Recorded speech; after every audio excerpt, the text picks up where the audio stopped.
Human genome project. तो ये एक प्रोजेक्ट था जिसमें ह्यूमन के पूरे जीनोम को सीक्वेंस किया गया था। मतलब हमारे डीएनए में सीक्वेंसेस होते हैं, ए टी जी सी, ये सारी चीजें।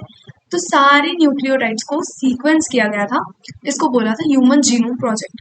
फिर हमारा जो जीनोम है वो डिप्लॉयड होता है, राइट। एक मम्मा से आया हुआ सेट और एक पापा से आया हुआ सेट। हर एक क्रोमोसोम की हमारे पास 2 कॉपीज होती है। लाइक क्रोमोसोम नंबर 1 से लेके तो 23 तक दोनों की 2-2 कॉपीज रहने की वजह से 46 हो जाते हैं। इसका सिर्फ एक ही कॉपी, दोनों में से कोई एक ही क्रोमोसोम को सीक्वेंस किया था, क्योंकि दोनों के इसमें जीन्स तो वही लोकेशन पे होंगे ना, तो इसलिए एक ही को सीक्वेंस किया गया था। जैसे क्रोमोसोम नंबर 1 में से एक, 2 में से एक, तो ऐसे। In the preceding sections, you have learned that it is the sequence of bases in DNA that determines the genetic information of given organism. तो हमारी जो genetic information है, obviously वो basis पे ही based है. In other words, genetic makeup of an organism or an individual lies in DNA sequences. If two individuals differ, then their DNA sequences should also be different, at least at some places. तो हमारा DNA obviously बहुत हद तक same होता है, but जहाँ जहाँ जो लाइक ऑलमोस्ट 99% हमारा डीएनए सेम है, आपका मेरा सबका। बट जो 1% डिफरेंस है ना, बेसिस में ही डिफरेंस होता है, वो 1% वो ही हमें अलग बनाता है। These assumptions led to the quest of finding out complete DNA sequence of human genome. तो फिर ये लाइक एक बहुत इम्पोर्टेंट था सारे जेनेटिक की स्टडीज में, हिस्ट्री में, कि स्टार्टिंग से तो लाइक पूरा ही डीएनए सीक्वेंसिंग करना, ये इतना ज्यादा हेल्पफुल है। देखो, जीन्स में सब कुछ है, बहुत सारे जेनेटिक डिसऑर्डर्स की हमें लाइक इंफॉर्मेशन मिलती है इससे, बहुत सारी इंफॉर्मेशन, क्या नहीं, everything, every information lies between are like nucleotides, वहीं पे है सारी इंफॉर्मेशन। तो ये सीक्वेंसिंग ने हमें बहुत सारे फील्ड्स में हेल्प किया है। With the establishment of genetic engineering techniques, where it is possible to isolate and clone any piece of DNA, and availability of simple and fast techniques for determining DNA sequences, a very ambitious project of sequencing human genome was launched in the year 1990. तो 1990 में ये launch हुआ था, 13 साल लग गए इस project को। Human genome project was called a mega project. ये बहुत बड़ा प्रोजेक्ट था। You can imagine the magnitude and requirements of project if we simply define the aims of project as follows. कितना बड़ा प्रोजेक्ट है ये, अभी ये वाला पैराग्राफ में आपको पता चलेगा। यहाँ से आते हैं क्वेश्चंस। देखो, रेयर क्वेश्चन आता है, बट ये एरिया से आता है main. Human genome is said to have approximately 3 into 10 की पावर 9 बेस पेयर्स। हमारे इतने बेस पेयर्स होते हैं ह्यूमन जीनोम में। And if cost of sequencing requires $3 पर बेस पेयर, एक बेस पेयर के लिए अगर हमें $3 लग रहा है, तो अभी कॉस्ट एस्टिमेट किया तो $9 बिलियन लगेगा। $9 बिलियन, ये बहुत ज्यादा है।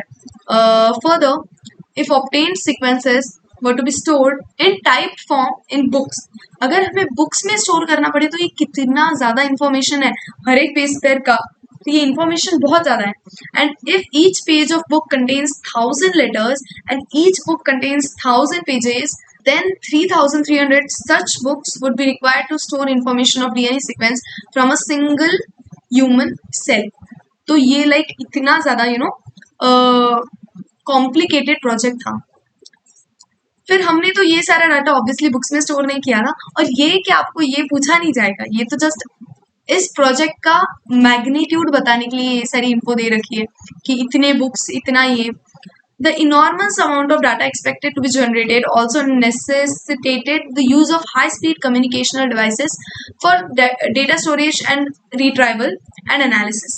तो हमें अभी लाइक ऑब्वियसली बुक्स में तो स्टोर नहीं किया, हमने कंप्यूटर्स में स्टोर किया था। तो ऐसे हमें सॉफ्टवेयर्स लगे जिसमें पहली बात तो हम इतना डाटा स्टोर कर सके, फिर कभी भी हम इतने डेटा को एक्सेस कर सके, हमें ऑब्वियसली इसको एक्सेस करना है, इसको स्टडी करना है, फिर एनालिसिस कर सके, ऐसे हमने सॉफ्टवेयर्स बनाए। और जो फील्ड है, इस फील्ड को बोलते हैं बायो इन्फॉर्मेटिक्स। ऐसे सॉफ्टवेयर्स बनाने के लिए इस फील्ड, एक अलग सी फील्ड ही इमर्ज होगी जिसको बोलते हैं bio informatics. HGP was closely associated with rapid development of new era in biology called bioinformatics. Next, goals of HGP। अभी goals क्या थे? Identify all approximately 20,000 to 25,000 gene in human DNA. देखो human DNA इतना लंबा है हमारा 3 × 10⁹ base पे, लेकिन अभी हमें जीन्स, स्पेसिफिक जीन्स कितने हैं उनको भी सीक्वेंस करना था। हमारे इसमें जीन्स होते हैं 20,000 to 25,000 लोकेशंस पे ही जीन्स है। इतने बड़े डीएनए में 20,000 to 25,000 जीन्स है। पहले ऐसे लाइक एस्टिमेटेड जो था वो अराउंड बहुत ज्यादा था, 1 लाख के अराउंड हमें लगता था कि 1 लाख के अराउंड जीन्स है, लेकिन बाद में पता चला कि 20,000 to 25,000 ही है। Determine the sequence of 3 billion chemical base pairs that make up human DNA. 3 billion मतलब वही 3 × 10⁹ बेस पेयर्स हमें पूरा सीक्वेंस करना था। Store this information in databases, तो इस इन्फो को स्टोर भी करना था। Improve tools for analysis, transfer related technologies to other sectors such as industries, address ethical legal social issues, ELSI ethical legal social issues. तो इन सारे इशूज को एड्रेस करना भी बहुत ज्यादा इंपॉर्टेंट है, because what if people object करें, एथिकली ऑब्जेक्ट कर सकते हैं कि दिस इज नॉट एथिकल, कोई कुछ भी वे में ऑब्जेक्शन कर सकता है, तो इसलिए देन लीगल और सोशल इश्यूज सबको लाइक इन कंसिडरेशन लेते हुए ऐसे बड़े प्रोजेक्ट्स को एग्जीक्यूट करना पड़ता है। दैट में arise from the project. Next, the Human Genome Project was 13-year project coordinated by US Department Energy, National Institute of Health. During the early years of HGP, the Wellcome Trust of UK became major partner. UK का Wellcome Trust. Additional contributions came from Japan, France, Germany, China and others. The project was completed in 2003. 2003 में project complete हो गया था, लेकिन एक base pair का मतलब एक क्रोमोसोम का सीक्वेंसिंग रह गया था, वो 2006 में कंप्लीट हुआ था। क्रोमोसोम नंबर 1 जो सबसे बड़ा है उसका सीक्वेंसिंग रह गया था। Knowledge about the effects of DNA variations among individuals can lead to revolutionary new ways to diagnose, treat and someday prevent thousands of disorders that affect human beings. तो यही मैंने बोला कि ये सीक्वेंस करना हमारे लिए इतना हेल्पफुल क्यों है, क्योंकि आगे चल के हम इस पे से डिजीजेस स्टडी कर सकते हैं, और बहुत सारे ऐसे डिजीजेस जो जिनका हमें अभी इतना इन्फो नहीं है, वो अभी इन द सेंस तब वो ये सीक्वेंसिंग के बाद हमें आ गया, right.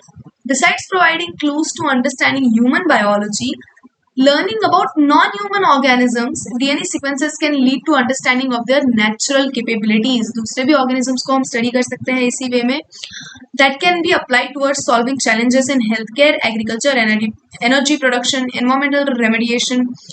Many non-human model organisms such as, देखो non-human, human का तो sequencing हो चुका है, बाकी human के अलावा किस किस का हुआ है, ये क्वेश्चन आया था कभी, तो मुझे याद नहीं, मेरे मॉक में आया था मे बी, ये क्वेश्चन मैंने देखा है। तो देखो किसकी किसकी सीक्वेंसिंग हुई है, बैक्टीरिया, ईस्ट, अभी इसका प्रोनाउंसिएशन मुझे नहीं आता, एलिगेंस, सिर्फ एलिगेंस बोल दो इसे, a free living non pathogenic nematode, drosophila, fruit fly, फिर plants, rice and arabidopsis have also been sequenced, इन सबका भी सीक्वेंसिंग हो चुका है। फिर नेक्स्ट है हमारा मेथोडोलॉजीज। देखो अभी ये आप रीड कर लेना, मैं आपको बताती हूँ होता क्या है। एक तो 2 अप्रोचेस हमने लिए थे।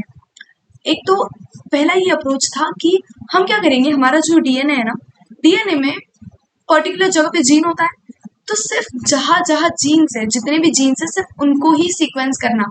जीन के वहाँ पे जो भी हमारे न्यूक्लियोटाइड्स है उनका सीक्वेंसिंग करना, पूरे डीएनए का सीक्वेंसिंग नहीं करना। अभी हमारे इसमें like around 2 to 3% DNA he protein बनाता है, वही जीन्स होते हैं, बाकी पूरा डीएनए हमारे लिए इंपॉर्टेंट नहीं है, तो पूरी इसकी सीक्वेंसिंग नहीं करना, सिर्फ जितने जीन्स वाला एरिया है उसका करना। ये वाले मेथड को नाम दिया था expressed sequence tags. Express sequence tag का मीनिंग ये है कि जो एक्सप्रेस हो रहा है डीएनए, सिर्फ उसकी हम सीक्वेंसिंग करेंगे। सेकेंड एक मेथड था जिसमें पूरा ही डीएनए हम सीक्वेंस कर लेंगे from starting to end, genes नहीं सिर्फ पूरा डीएनए, तो इस मेथड का नाम था सीक्वेंस एनोटेशन। फिर क्या पूरा प्रोसेस क्या है, अभी हमने मेनली तो देखो जो फर्स्ट वाला मेथड है उससे नहीं किया गया था, ये पूरा ही किया था हमने, फर्स्ट से लेके लास्ट तक पूरे डीएनए को सीक्वेंस किया था। ये जस्ट 2 अप्रोचेस थे, लेकिन अप्रोच नंबर 2 पे वर्क किया गया। अभी हमारे पास डीएनए है, डीएनए के सबसे पहले तो पूरा मेथड क्या है, ध्यान से सुनो।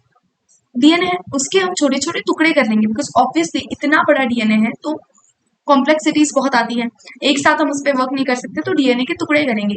किसके हेल्प से? रेस्ट्रिक्शन एंडोन्यूक्लियस, जिनको हम मॉलिक्यूलर सिजर्स भी बोलते हैं, रेस्ट्रिक्शन एंडोन्यूक्लियस की हेल्प से टुकड़े कर लेंगे। नाम इन टुकड़ों को हमें ये करना है, मतलब मल्टीपल कॉपीज बनानी है इनकी, राइट। अब इन टुकड़ों की मल्टीपल कॉपीज बनानी है तो ये एक मेथड है हमारी पीसीआर। पीसीआर मेथड से हो सकता है, जो पॉलीमरेज चेन रिएक्शन जो हमने बायोटेक्नोलॉजी में पढ़ी है, उसमें भी लाइक मशीन काइंड ऑफ होता है जिसमें हम डीएनए डाल देंगे, थोड़ी देर में हमें बहुत सारे उसके मिलियंस ऑफ कॉपीज मिल जाएंगी। एक दूसरा मेथड होता है कि हम किसी अदर ऑर्गेनिज्म में ही हमारा डीएनए डाल के रेप्लिकेट करा लें, ये भी हमने बायोटेक्नोलॉजी में पढ़ा है। तो यहाँ पे हम बैक्टीरिया या फिर ईस्ट का यूज करते हैं।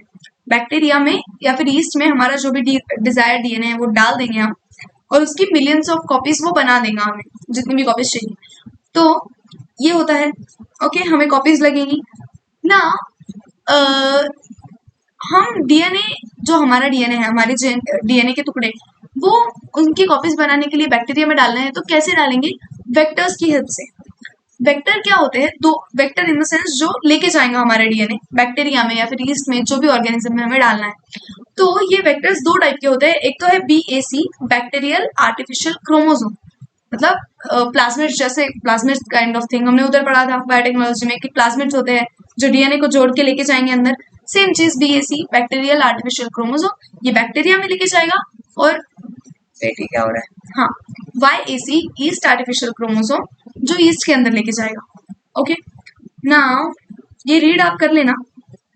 फिर यहाँ पे भी वही दिया है। फिर आगे क्या होता है, फ्रेडरिक सैंगर ने एक मेथड दी थी, यहाँ पे साइंटिस्ट का नाम है फ्रेडरिक सैंगर ने एक मेथड दी थी। आपको बिल्कुल उस मेथड के बारे में डीप में पढ़ना नहीं है, उसके बारे में कुछ भी नहीं पूछा जाता है, बट हाँ, आपको सिर्फ इतना पता होना चाहिए कि साइंटिस्ट ये था, फ्रेडरिक सैंगर ने एक सीक्वेंसिंग की मेथड दी थी, उस मेथड से हमने पूरा लाइक सीक्वेंसिंग कर ली।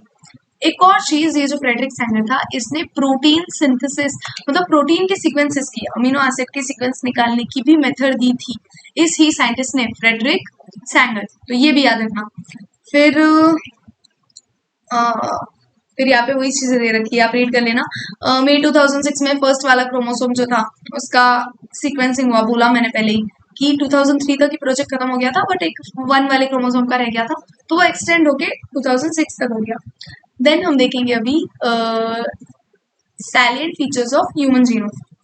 तो देखो, ये यहाँ से बहुत ज्यादा क्वेश्चन पूछे जाते हैं, ये है main area. Some of the salient observations drawn from Human Genome Project are as follows.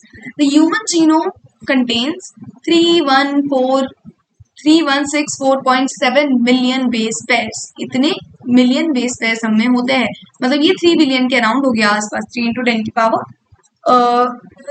की power 9। The average gene consists 3000 bases. एक जीन क्या होता है? जो पार्ट प्रोटीन कोड करेगा, वो एवरेज होता है 3000 बेसिस का होगा, बट साइज वेरीज ग्रेटली। जो सबसे बड़ा जीन है उसका नाम है डिस्ट्रोफिन, जिसमें 2.4 मिलियन बेसिस है। ये सबसे बड़ा जीन है जो कंटिन्यूसली 2.4 मिलियन बेसिस तक बस ये जीन वाला ही पार्ट चल रहा है। Most of the junk DNA होता है, बट ये एक सबसे बड़ा हमारा जीन है। The total number of genes is estimated at 30,000, much lower than previous estimates of 80,000 to 1,40,000। देखो, पहले ऐसे लगता था कि 80,000 to 1,40,000 जीन्स होंगे, बट हमें ये पता चला कि 30,000 ही जीन्स थे। ऑलमोस्ट ऑल 99% ऑफ, रुको, almost all 99% nucleotide basis are exactly the same in all people. Exactly, ये बात याद रखना कि 99.9% हमारा डीएनए सेम है सबका, बस जो 0.1% है वही हमें डिफरेंट यूनिक बनाता है। The functions are known over 50% of the discovered genes. जितने हमारे पास जीन्स हमने डिस्कवर किए, उनके भी 50% के ही हमें फंक्शंस पता है, बचे हुए जीन्स के हमें फंक्शंस नहीं पता। Less than 2% of genome codes for proteins. अभी देखो, इतना बड़ा डीएनए है, उसका जस्ट 2% हिस्सा प्रोटीन्स के लिए कोड करता है, only 2%। Repeated sequences make up very large portion of human genome. जो रिपीटेड सीक्वेंसेस होते हैं, जैसे जो जीन्स होते हैं, जीन्स के अलावा जो पार्ट है जंक डीएनए, जो कुछ भी कोड नहीं कर रहा, वहां पे बहुत ज्यादा रिपीटेटिव सीक्वेंसेस होते हैं। जैसे सपोज है एटीजीसी, तो एटीजीसी एटीजीसी एटीजीसी एटीजीसी बहुत ज्यादा बार वो रिपीट होते जाएगा। इतने 4 इसका ही नहीं होता है, बहुत बड़े बड़े इसका होता है, बट हाँ ऐसे रिपीट होगा। Then repetitive sequences are stretches of DNA sequences that are repeated many times, sometimes hundreds to thousand times. इतनी बार भी ये repeat होता है. They are thought to have no direct coding functions, but they shed light on chromosome structure, dynamics and evolution. तो ये देखो, ये जो नहीं कोड करने वाला भी पार्ट है, जो रिपीटेटिव सीक्वेंसेस है, ये भी बहुत ज्यादा इवोल्यूशन और हमारी क्रोमोसोम स्ट्रक्चर, ये सारी चीजों की स्टडी में हेल्प आता है. इसका एक एप्लीकेशन आपको डीएनए फिंगरप्रिंटिंग में भी देखने मिलेगा कि ये वाली रिपीटेटिव जो डीएनए है उसी के बेसिस पे पूरी डीएनए फिंगरप्रिंटिंग बेस्ड है. क्रोमोसोम 1 हैज मोस्ट जीन्स, सबसे ज्यादा जीन्स क्रोमोसोम 1 में 2968, इतने ज्यादा जीन्स मिले. और Y वाला सबसे छोटा, जिसमें हमें 231 ही जीन्स मिले. Scientists have identified about 1.4 million locations where single-base DNA differences, SNP, single nucleotide polymorphism, pronounced as SNPs, occur in human. अभी देखो ये SNPs क्या है. सिंगल न्यूक्लियोटाइड पॉलीमॉर्फिज्म क्या होता है? ये क्या होता है? सिंगल न्यूक्लियोटाइड पॉलीमॉर्फिज्म मतलब हर जगह, अभी सपोज एक डीएनए सीक्वेंस है ATGC ऐसे कुछ, तो भी सेम डीएनए सीक्वेंस कहीं और है डीएनए में प्रेजेंट, सेम सीक्वेंस और भी जगह प्रेजेंट है, बस एक बेस पर डिफरेंट है. जैसे आपको एग्जांपल बताओ, सपोज आपके डीएनए में प्रेजेंट है ATGCCA, ये सेम सीक्वेंस आपको कहीं और देखने मिलेगा ATGC, एक C हम हटा लेंगे और A, और यहाँ पे डाल देंगे सपोज T, तो आपको यहीं पे एक डिफरेंस देखने मिल रहा है. बाकी पूरा सेम है ATGCCA, ATGCTA, तो लाइक ऑलमोस्ट मतलब पूरा सीक्वेंस सेम है, सिर्फ एक न्यूक्लियोटाइड का डिफरेंस है. इसको बोलते हैं सिंगल न्यूक्लियोटाइड पॉलीमॉर्फिज्म. यही है इसका meaning. This information promises to revolutionize the process of finding chromosomal locations for disease-associated sequences and tracing human history. तो ये हमारे बहुत ज़्यादा काम की चीज़ है. Last part है applications and future challenges.